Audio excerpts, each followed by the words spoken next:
more about Born Sinner and your latest project? Yes. Born Sinner is my second album. I'm still working on it actually, but I finally have all the songs that I'm gonna use. Maybe one right now is getting replaced. So right now it's just about taking it to the next level production-wise and adding on things I need to add. People don't understand I started these songs from scratch. It's not like I just come in the studio, listen to beats, wait for the inspiration. I gotta go handcraft. From the beginning, I could walk into the studio with nothing. I open my laptop, I gotta go through each sound, put down the drum pattern, put down some sounds on top of it, sample on top of it, so it's like my process is different. And then when I'm done with the beat, now I gotta write the raps, I gotta come up with the concept. Then when I'm done with that, I gotta add music myself, direct, traffic, guitar, add this, keys, play this. So it's a different process for me, but it's so rewarding. Conceptually, I don't want to give too much of the album away, but I'll explain what it is. Kind of. It's how I feel about Born Sinner. It can work on so many levels. Let's start with me though, because I usually take the roundabout way, but let's start with me. You're an artist, it kind of goes back to what we talked about before. You're an artist that came to the game with such pure intention. You know what I mean? Like, there was one point when I really used to sit down and before I write a song, I would say, yo, I want to write a song right now that's going to change somebody's life. You know what I mean? It's going to change the way they look at life. That's going to X, Y, Z with these type of intentions. And these are the songs that got me, or that millions of people going to love, millions of people going to sing. And these are the types of intentions that got me Lights Breathe, or that got me I Get Up, or got me, you know, this was the time of my life I'm in, but I'm also super competitive. So when I got in the game, it's now, those things still remain, but now there's another element that's added. There's a success level that I never thought about before. I never thought about like having hits before that. That never mattered to me. It was all about, yo, I'm gonna come through, I'm gonna drop a classic. I'll worry about the rest later. Like that's all that was on my mind, classic, classic, classic.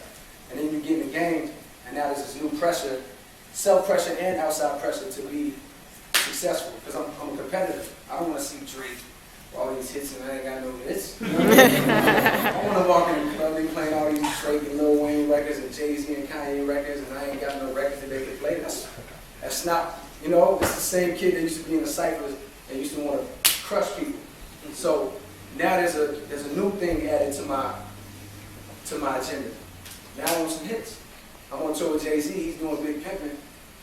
I'm seeing a crowd full of 20,000 people twirling in towels to Big Pimpin'. I'm like, yo, I'm looking at my part of the heat, like, yo, I don't want one of these. Like, I don't want to do like the badness at my shows for the rest of my life, like all sad, like, yo, I want to have some variety. So that adds a new element to my agenda. However, the album is about at what point do you cross that line for good to the point of no return? At what point do you lose yourself and you forget about the balance of where you originally came from?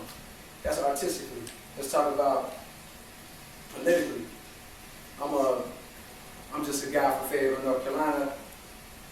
My brother gets killed off a bad drug deal that he didn't even have anything to do with. He was just around.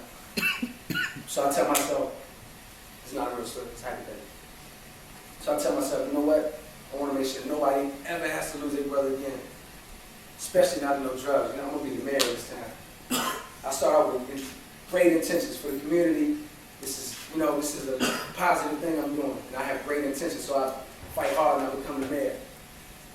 On my way, I start to see things like the way the system really works and the way politics really works. I started off ignorant. I didn't know nothing about this game. I just came in with intention. So I become the mayor. And I had to fight some bullshit along the way, and I saw how it worked, but I'm the mayor. And now I'm seeing that it's not so easy to bring the change that I thought I could bring. There's a lot more politics I have to play. I got to shake a hand over here, do a favor over here, just to get something that I want over here. But you know what? My intentions are still there. I still got great intentions. I'm the mayor. I'm going to do what's best for this town. So I enact some laws that help my original cause. Now what? Well, I still got the city's best interest at heart. You know what? Now I got the state's best interest at heart. I want to be a senator. I'm running for Senate. I'm running for Congress. Now I got new goals. I get to the Congress, And there's an ill show that just came out on House of Cards. I don't know how many people watched that. But to me, it's incredible. It's almost like the nerve of Hollywood. Like, yo, they're really showing you how this stuff works. Like, they're breaking, I don't know if anybody watches Newsroom too. It's like we're getting to a point where TV is actually showing you the inner workings of politics, how it really works, and news, how it really works. So anyways, I get to Congress, and I see, yo, this is a different game. Now it's really less about my district and more about how do I stay in Congress? How do I get reelected? Sometimes I got to do things that don't even really serve my people the best, but keep me in power. So at what point as a politician does it become less about what you originally started off, you know, your original intentions, and more about the power? You know what I mean? More about your own agenda or your own personal progression. That's politics. Relationships. You know what I mean? At what point, I don't even want to dive into relationships. That's a heavy part of the album. I mean, y'all can imagine being in a long-term relationship and then going through stardom. You know what I mean? That's a whole another side. I'm giving y'all a goods, yo. The album deals with a lot of these different things. And even if it's not spoken on an album, because maybe a song didn't make it, these themes are still represented. Like, to me, the album's also about coming from depression to happiness, or trying to get there. You know what I mean? Coming from hell, you're trying to make it out of hell, and trying to make it to heaven. You know what I mean? Escaping from hell, breaking out of hell, or however you want to look at it. So that's, I gave away too much already. I see the phones out and shit. But that's one center, you know. Don't leak it.